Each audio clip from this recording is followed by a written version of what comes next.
하나님께서 성령으로 알게 하십니다. 이런 제목으로 함께 말씀을 나누겠습니다. 우리가 지금 기독교 세계관을 살펴보고 있습니다. 기독교 세계관의 가장 큰 특징이 있다면 눈에 보이지 않는 하나님이 살아 계신다, 이것을 아는 겁니다. 눈에 보이는 세상을 눈에 보이지 않는 하나님 창조하셨습니다. 그 하나님께서 지금도 세상을 운행하고 계시고 하나님의 뜻을 이루어 가십니다. 우리는 성경을 통해서 이러한 안목을 지니고 하나님의 부름받은 백성으로 살아가야 합니다. 이것이 기독교 세계관입니다. 우리가 믿는 신앙의 내용을 잘 정리해 놓은 게 있습니다. 이제 소요리 문답, 대요리 문답이 있는데, 소요리 문답 1문을 한번 볼까요? 소요리 문답 1문, 사람의 제일 되는 목적은 무엇입니까? 이 물음에 대한 답이, 사람의 제일 되는 목적은 하나님을 영화롭게 하는 것과 영원토록 그를 즐거워하는 것입니다. 잘 아시죠? 우리가 1문은 잘 압니다. 그러면 2문을 아십니까? 소요리 문답 2문. 소요리 문답은 1문밖에 없는 줄 알고 계시는데, 자, 2문을 한번 보겠습니다. 2문. 자, 제가 읽습니다. 하나님께서 무슨 규칙을 우리에게 주시어 어떻게 자기를 영화롭게 하고 즐거워할 것을 지시하셨습니까? 하나님을 영화롭게 하고 하나님을 즐거워하기 위해서 우리는 하나님을 알아야 하는데, 이것을 위해서 하나님께서 우리에게 주신 규칙이 있습니다. 이 규칙이 뭡니까? 라고 묻는 게 2문입니다. 답은 신구약 성경에 기재된 하나님의 말씀은 어떻게 우리가 그를 영화롭게 하고 즐거워할 것을 지시하신 유일한 규칙입니다. 신구약 성경 말씀이 하나님께서 우리에게 주신 규칙입니다. 우리는 성경 말씀을 통해서 하나님을 알아가야 되며 하나님을 영화롭게 해야 되며 하나님을 영원토록 즐거워해야 합니다. 성경이 우리의 기준입니다. 사람은 하나님을 알도록 부름을 받았습니다. 그런데 피조물이 창조주를 완전히 알 수 없습니다. 유한한 피조물이 영원하신 하나님을 완전히 알 수 없죠. 그래서 피조물이 하나님을 아는 방법은 하나님께서 당신을 보여주셔야 합니다. 이것을 계시라고 합니다. 감추인 것을 드러내다, 계시. 요한계시록 할 때 계시, 그 계시입니다. 계시는 두 가지가 있습니다. 첫 번째는 일반 계시 혹은 자연 계시라고 합니다. 자연, 역사, 이것을 일반 계시라고 합니다. 하나님께서 당신이 지은 이 피조 세계에 하나님의 영광을 심어 두셨습니다. 하나님께서 세상을 운행하시는 것을 통해서 하나님을 보여주십니다. 우리는 이 세상을 보며, 세상의 역사를 보며 하나님을 압니다. 칼빈은 이것을 신의식, 이렇게 불렀습니다. 본능적으로 우리는 하나님을 찾는 의식이 있습니다. 그런데 인간은 죄를 지음으로 하나님의 영광을 바라보는 그 시력을 잃었습니다. 열심히 자연을 보지만 하나님을 제대로 볼 수 없습니다. 자, 로마서 1장 20절을 한번 보죠. 1장 20절, 창세로부터 그의 보이지 아니하는 것들 곧 그의 영원하신 능력과 신성이 그가 만드신 만물에 분명히 보여 알려졌나니 그러므로 그들이 핑계하지 못할지니라. 하나님께서 분명히 당신의 영광을 피조세계에 심어 놓았습니다. 보면 알게 했습니다. 근데 문제는 우리의 시각이 잘못되어서 우리가 제대로 볼 수 없다는 겁니다. 때문에 엉뚱한 것을 봅니다. 자, 로마서 1장 23절. 자, 같이 읽죠? 같이 읽습니다. 썩어지지 아니하는 하나님의 영광을 썩어질 사람과 새와 짐승과 기어다니는 동물 모양의 우상으로 바꾸었느니라. 사람들은 하나님의 영광을 썩어질 것으로 바꿨습니다. 사람의 모양의 우상을 만들어 놓고 신이라고 섬기고 새나 짐승의 모양을 만들어서 그것을 섬깁니다. 이 타락한 인간은 하나님을 제대로 알 수 없습니다. 하나님을 섬기지 않고 하나님을 거역하는 거죠. 하나님께서 인간에게 지혜를 줬는데, 하나님을 알 수 있는 지혜와 지식을 줬는데 인간이 그것으로 하나님을 섬기는 것이 아니라 하나님을 거역하고 하나님을 대적합니다. 인간의 지혜와 지식으로 벽돌을 발명합니다. 엄청난 것을 발명합니다. 역청을 사용합니다. 기술의 혁명이 이루어졌습니다. 벽돌과 역청으로 하나님을 섬기지 않죠. 바벨탑을 쌓습니다. 하나님을 거역합니다. 이것이 타락한 인생의 모습입니다. 이처럼 하나님을 제대로 알지 못하는 인간을 위하여서 하나님께서 특별하게 주신 것이 있습니다. 특별히 주신 계시다, 그래서 특별 계시라고 합니다. 성경입니다. 신구약 66권의 성경을 특별 계시라고 합니다. 우리는 이 성경을 통해서 하나님을 압니다. 요즘 우리가 궁금한 게 있으면 어떻게 궁금한 걸 해결하죠? 스마트폰을 듭니다. 그리고 누르면 답을 알려줍니다. 제가 가끔 사람들하고 모임을 하거나 이럴 때 이게 뭐지? 라고 그러면 옆에서 누군가는 치고 있어요. 그래서 알려줍니다. 얼마나 편한지 모릅니다. 근데 얼마 전까지만 하더라도 우리가 정보를 얻는 방법은 책이었습니다. 이순신 장군이 누군지 궁금하다 그러면 인물 사전이나 위인전을 읽으면 됩니다. 사자나 기린과 같은 동물이 궁금하다 그러면 동물백과 사전을 보면 됩니다. 그러면 정보를 얻을 수 있었습니다. 우리가 하나님을 알려면 어떻게 해야 되죠? 성경 말씀을 읽어야 합니다. 하나님께서 당신을 알려주기 위해서 우리에게 허락하신 하나님의 특별한 계시가 성경 말씀입니다. 하나님은 어떤 분인가? 하나님 어떤 일을 하셨는가? 하나님의 뜻이 무엇인가? 우린 이것을 알기 위해서 성경을 보아야 합니다. 성경이 우리 신앙의 기준이며 기초입니다. 우리는 성경의 눈으로 세상을 보아야 합니다. 이것을 성경적 세계관, 기독교 세계관 그렇습니다. 자, 디모데후서 3장 15절 16절을 한번 보죠. 같이 읽겠습니다. 또 어려서부터 성경을 알았나니 성경은 능히 너로 하여금 그리스도 예수 안에 있는 믿음으로 말미암아 구원에 이르는 지혜가 있게 하느니라. 모든 성경은 하나님의 감동으로 된 것으로 교훈과 책망과 바르게 함과 의로 교육하기에 유익하니. 이 말씀을 잘 보시면 성경의 내용이 두 가지입니다. 첫 번째는 구원을 위한 책입니다. 우리로 하여금 그리스도 예수 안에 있는 믿음으로 말미암아 구원에 이르는 지혜가 있게 하는 책이 성경입니다. 우리는 성경을 보면서 예수를 믿어야 구원받는다 압니다. 하나님의 아들이신 예수께서 우리의 구원자가 되셔서 이 땅에 오시고 십자가를 지시고 우리를 구속하셨다, 우리는 성경을 통해서 압니다. 성경의 첫 번째 내용입니다. 두 번째 내용은 구원받은 하나님의 백성이 어떻게 살아가야 하는가, 이것을 교훈하는 책이 성경입니다. 하나님의 감동으로 기록되어서 교훈과 책망과 바르게 함과 의로 교육하기에 유익합니다. 교훈은 진리입니다. 진리에 대해서 가르치죠. 하나님 어떤 분인지, 예수님 어떤 분인지, 삼위 하나님 어떤 분인지 가르칩니다. 두 번째, 책망입니다. 무엇이 잘못되었는가, 우리의 죄를 드러나게 하고 깨닫게 합니다. 우리가 잘못된 길을 가면 그것을 깨닫게 하는 것이 성경입니다. 세 번째는 바르게 하죠. 잘못된 것을 고칩니다. 우리는 성경을 통해서 회복될 수 있습니다. 자, 네 번째, 의로 교육하기에 유익합니다. 우리를 향한 하나님의 뜻이 무엇인지 깨닫고 그것을 행하는 삶을 사는 겁니다. 자, 정리하면 하나님이 누구신지 알고 하나님의 뜻을 알고 하나님을 믿는 백성으로 살아가는 모든 교훈이 성경에 담겨져 있습니다. 우리는 성경을 통해 하나님을 알아야 되며 하나님의 뜻을 알아야 합니다. 자, 그러면 성경을 보기만 하면 모든 문제가 해결될까요? 우리가 그냥 성경을 읽기만 하면 이 모든 것들이 우리에게 주어질까요? 사람들이 성경을 보면 이 모든 것들을 얻을 수 있을까요? 아닙니다. 자, 베드로전서 1장 20절을 보죠. 베드로전서 후서 베드로후서 1장 20절 21절 같이 읽습니다.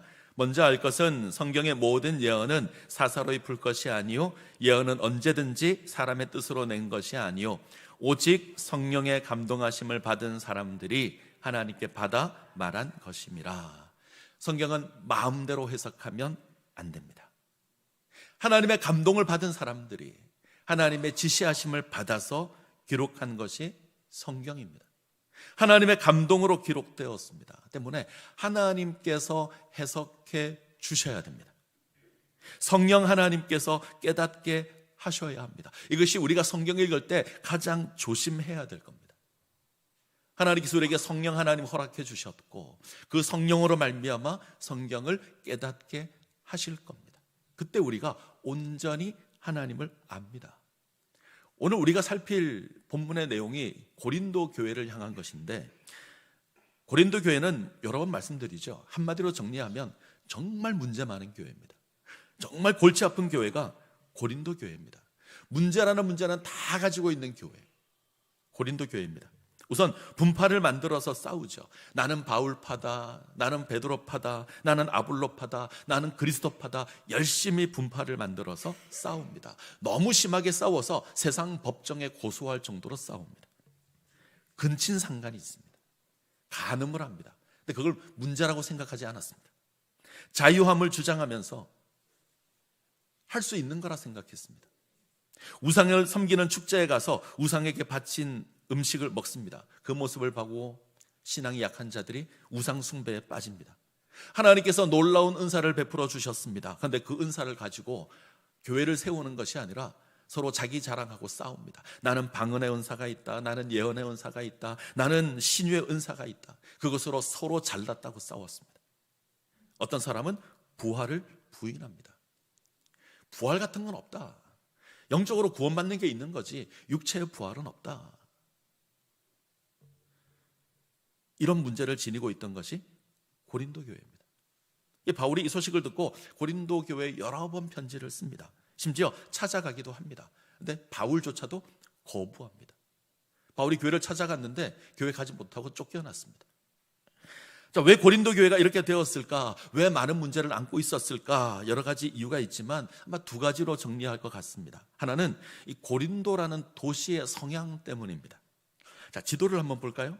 고린도 교회는 이 아가야 지역이라고 하는 곳의 수도입니다. 아주 풍요로운 도시고 정치의 중심지입니다. 운하가 하나 지나가는데 통행세를 받습니다. 엄청난 부를 누립니다. 때문에 사람들이 모여들죠.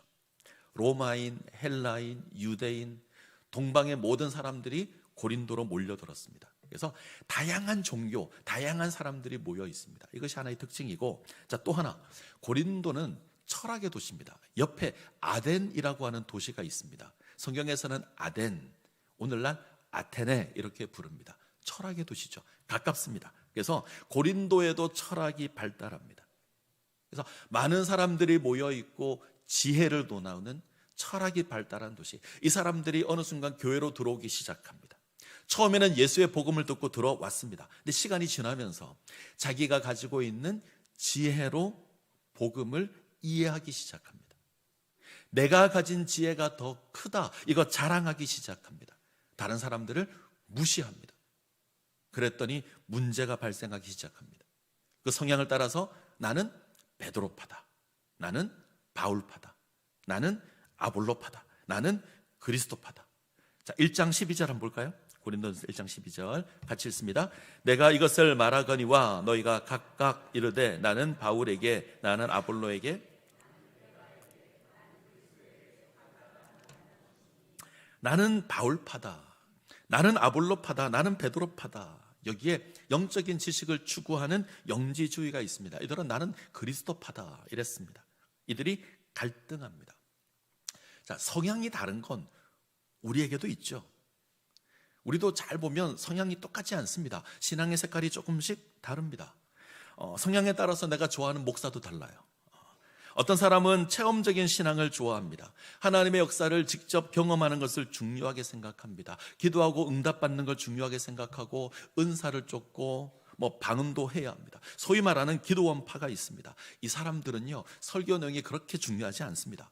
누가 와서 설교해도 아멘 합니다. 앞에서 불 받아라 그러면 아멘 하고 받습니다. 이런 사람들이 있죠. 어떤 사람은 말씀을 하나씩 강해하는 스타일을 좋아하는 사람도 있습니다. 말씀의 깊이를 경험하고 깨닫는, 이 말씀에 이런 뜻이 있구나, 이것으로 은혜를 받는 사람들도 있습니다. 이 사람들은 강해 설교를 잘하는 목사들을 좋아합니다. 어떤 사람은 복음 전파하는 것을 중요하게 생각하는 사람이 있죠. 이 사람은 직장을 내려놓고 단기 선교도 갑니다.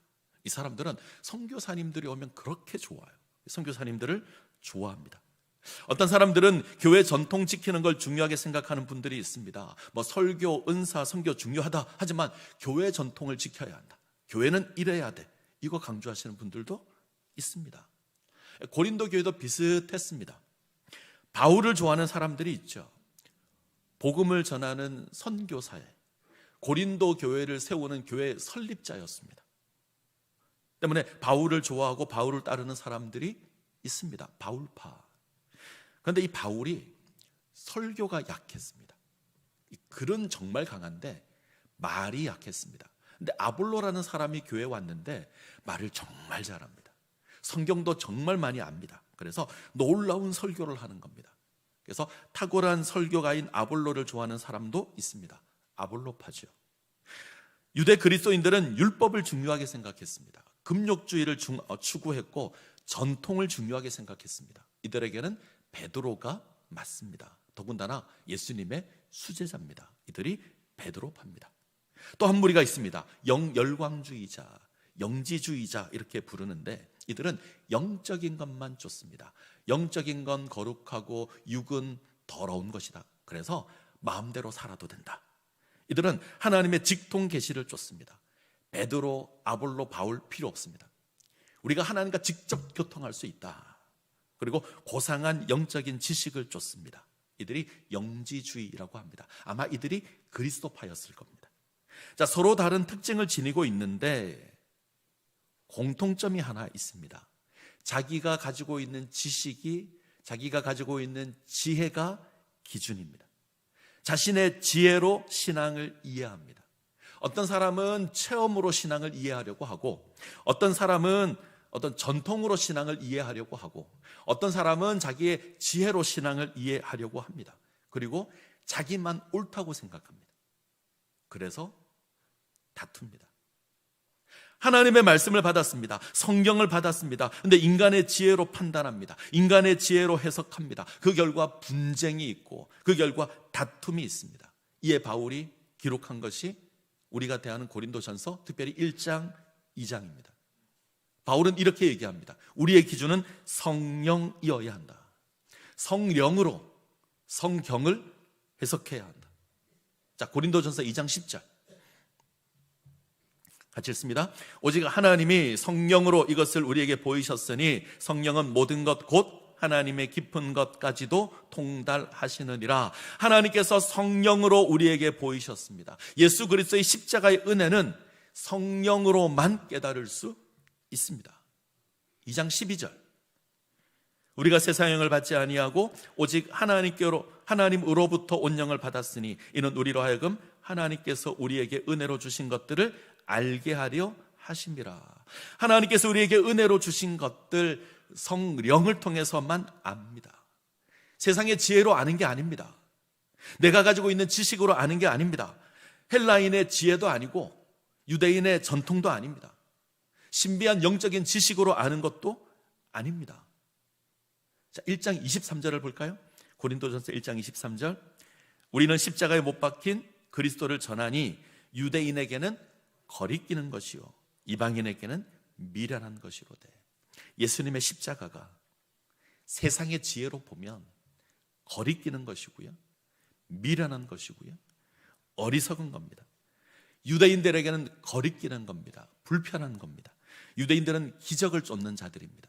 하나님께서 베풀어주는 기적과 표적을 쫓습니다. 이들은 바다가 갈라져야 되고 하늘에서 불이 내려와야 됩니다.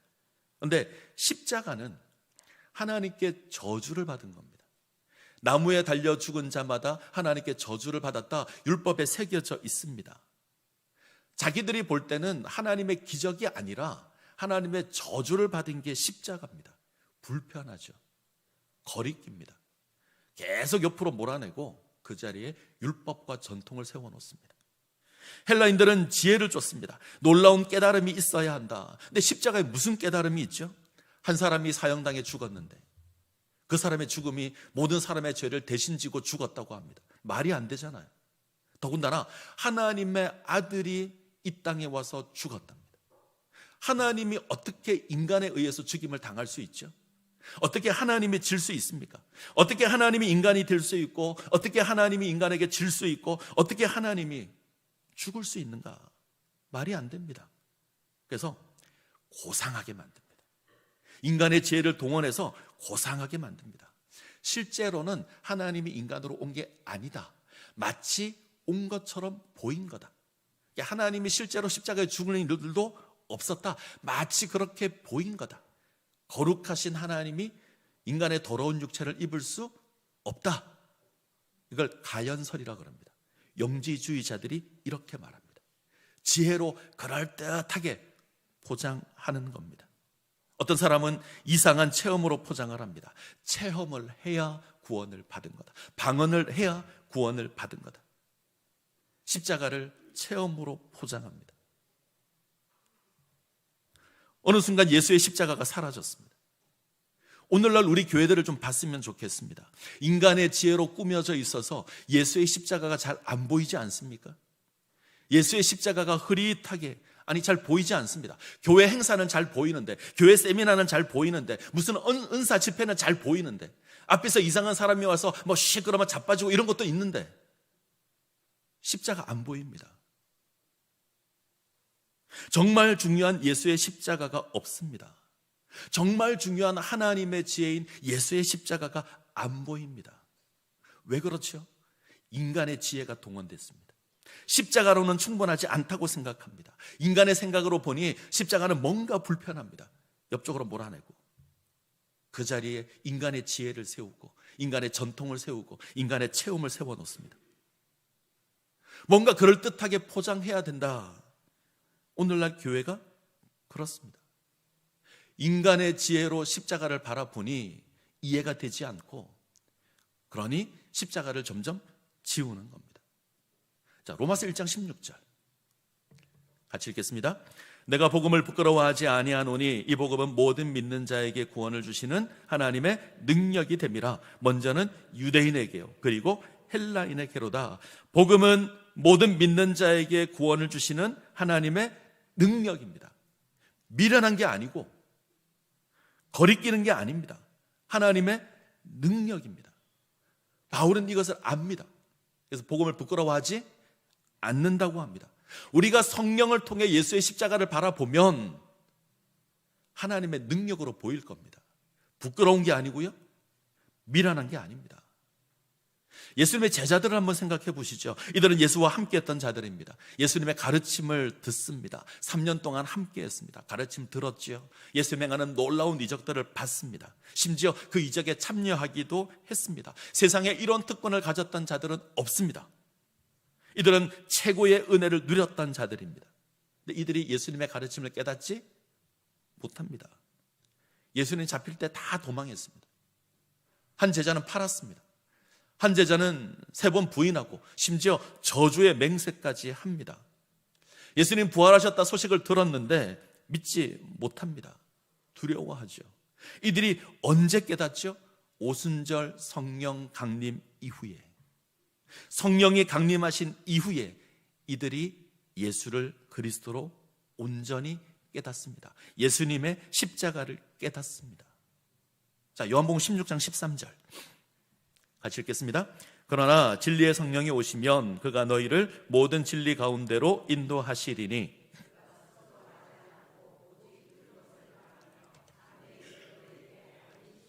진리의 성령께서 오시면 우리를 진리 가운데로 인도하실 겁니다. 깨닫게 하실 겁니다. 장래 일을 너희에게 알린다, 이 말은 십자가를 알게 한다, 이 말입니다. 이 가르침은 십자가 전에 주어졌던 가르침입니다. 성령께서 깨닫게 하십니다. 우리의 죄를 깨닫게 하십니다. 우리가 하나님 앞에 설 수 없는 죄인이다, 성령이 깨닫게 하시고, 하나님의 진노 아래 멸망할 수밖에 없다, 성령이 깨닫게 하십니다. 이런 우리를 위해서 예수님 독생자를 보내셨고, 우리 죄를 위해서 십자가를 지게 하셨고, 우리가 그 십자가로 말미암아 구원을 받아 하나님의 백성이 되었다, 성령께서 알게 하시는 겁니다. 성령이 우리를 깨닫게 하십니다. 세상 사람들이 인간의 지혜로 보면 십자가는 저주의 사건입니다. 예수를 저주받았다 할 겁니다. 그러나 성령으로 보면 우리를 구원한 구원의 사건입니다. 부탁드립니다. 성령 하나님을 의지하시고 성령으로 세워지시기를 바랍니다. 성령으로 하나님 아시고 성령으로 우리에게 베푸신 그 놀라운 십자가의 사랑을 아시기를 바랍니다. 그래야 우리가 온전합니다. 지혜 동원하지 마십시오.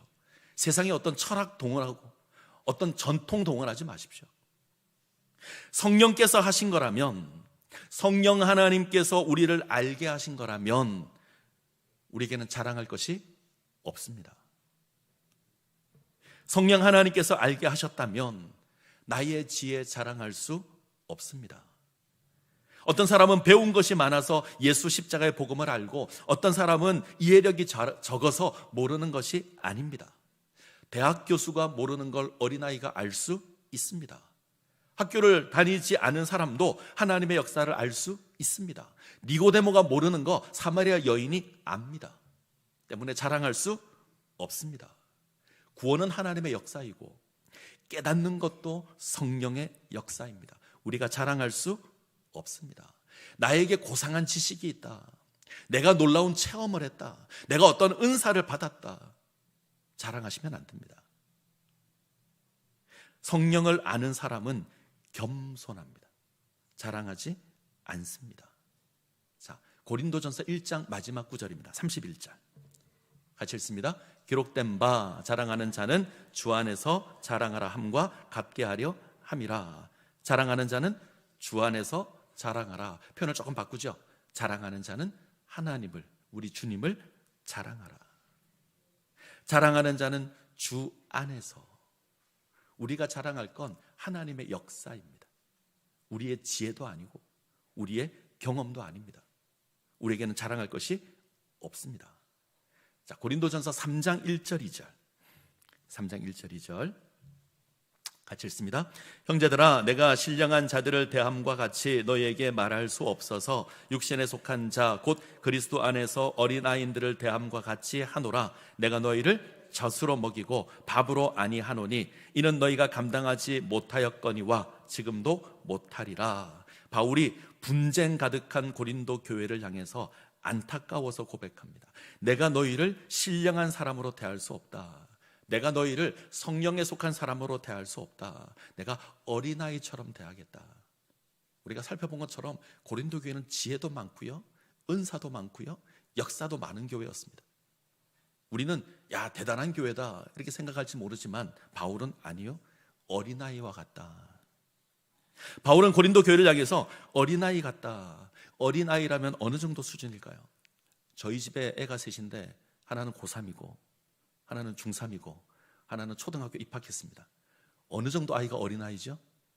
네, 초등학교 입학한 것보다 못한 수준입니다. 지금 바울이 이야기하는 이 어린아이는 헬라어로 네피오스라고 하는데 갓난아기, 젖먹이, 이유식도 할 수 없는 갓난아기. 잘 생각해 보십시오. 갓난아이에게 다른 사람에 대한 배려가 있을까요? 양보가 있을까요? 그런 거 없습니다. 먹을 것이 생기면 자동적으로 자기 입으로 가는 게 갓난아기입니다. 이 갓난아기가 아버지 어머니 먼저 드시면 그때 내가 들겠습니다 이러지 않잖아요. 있으면 먹습니다. 배고프면 울고 싸면 울고 안아달라 보채고 자기밖에 모르는 게 어린아이입니다. 지금 고린도 교회가 딱 이 수준입니다. 자기밖에 모릅니다. 자기만 옳다고 합니다. 예수 그리스도의 십자가가 없습니다. 이제는 고인이 되셨는데 이어령 교수님의 글 가운데 이런 글이 있습니다. 제가 한번 소개시켜 드린 적이 있어요. 옛날 어느 시골에 수염을 길게 기르시는 충분히 그림이 예상이 되시죠? 할아버지가 한 분 계셨습니다. 그 동네 꼬마가 이 할아버지를 볼 때마다 궁금한 게 하나 있습니다. 이 할아버지는 밤에 잠을 잘 때 수염을 이불 안에 넣고 잘까, 이불 밖에 빼고 잘까, 이게 너무너무 궁금한 거예요. 그래서 할아버지를 만나자 물었습니다. 할아버지, 밤에 주무실 때 그 수염을 이불 속에 넣고 주무십니까? 아니면 끄집어내 놓고 주무십니까? 할아버지가 이 질문을 받고 고민에 빠졌습니다. 한 번도 생각하지 않았어요. 내가 놓고 잤나 빼고 잤나. 그래서 얘야, 미안하다. 내가 미처 생각하지 못했다. 내가 오늘 밤 자보고 내가 내일 알려줄게. 그래서 오늘 밤에 자리에 누웠습니다. 잠을 잘 수가 없어요. 이걸 넣고 자야 되는지 빼고 자야 되는지, 넣으면 뭔가 불편하고 빼면 좀 이상하고, 그래서 잠을 자지 못했답니다. 솔직히 수염을 안에 넣고 자든 빼고 자든 아무 상관없잖아요. 놓고 잘 수도 있고 빼고 잘 수도 있고. 왜 이 이야기를 하냐면 한국 교회는 이거 가지고 싸웁니다. 복음에는 관심 없어요. 나의 지혜를 동원해서 넣어야 되는지 빼야 되는지 이것으로 다툽니다. 고린도 교회가 그랬습니다. 어떤 이는 수염을 넣어야 한다. 어떤 사람은 아니다, 수염 빼야 한다. 어떤 사람은 아니다, 고무줄로 잘 묶어야 한다. 어떤 사람은 다 필요 없다, 밀어라. 이런 교회를 향해서 바울이 이야기합니다. 너희는 성령 안에서 행해야 한다. 성령 안에 있으면 아무 문제 없습니다. 넣어도 되고 빼도 되고 묶어도 되고 밀어도 됩니다. 근데 성령 안에 있지 않으면 이거 가지고 싸웁니다. 고린도전서 3장 16절, 너희가 하나님의 성전인 것과 하나님의 성령이 너희 안에 계시는 것을 알지 못하느냐. 고린도전서 3장 16절은 우리가 하나님의 성전이라 그럽니다. 이때 우리는 교회입니다. 교회 공동체, 우리 건물 말고요, 믿는 자들의 공동체 교회. 이 교회에 성령이 있습니다. 그래서 하나님의 성전이라고 합니다. 성령으로 말미암아 예수 그리스도의 십자가를 깨닫고 교회가 세워졌습니다. 성령께서 함께 하시는 공동체가 성전입니다. 인간이 주장하는 공동체가 아니라 성령이 주장하는 공동체가 교회입니다. 성령이 모든 것을 주장해야 합니다. 성령이 우리를 깨닫게 하시고 우리를 세워가시고 우리를 인도해 가실 겁니다. 그때 교회가 온전할 겁니다. 자, 바울이 고린도전서 2장 마지막에서 이렇게 고백합니다. 우리가 그리스도 예수의 마음을 가졌느니라. 우리가 그리스도 예수의 마음을 가졌느니라. 표현을 조금 바꾸죠. 우리가 그리스도 예수의 영을 가졌느니라. 우리에게 성령이 있다. 우리에게 성령이 있습니다. 하나님께서 구원받은 우리에게 성령 하나님 보내셔서 성령 하나님 우리 가운데 내주하십니다.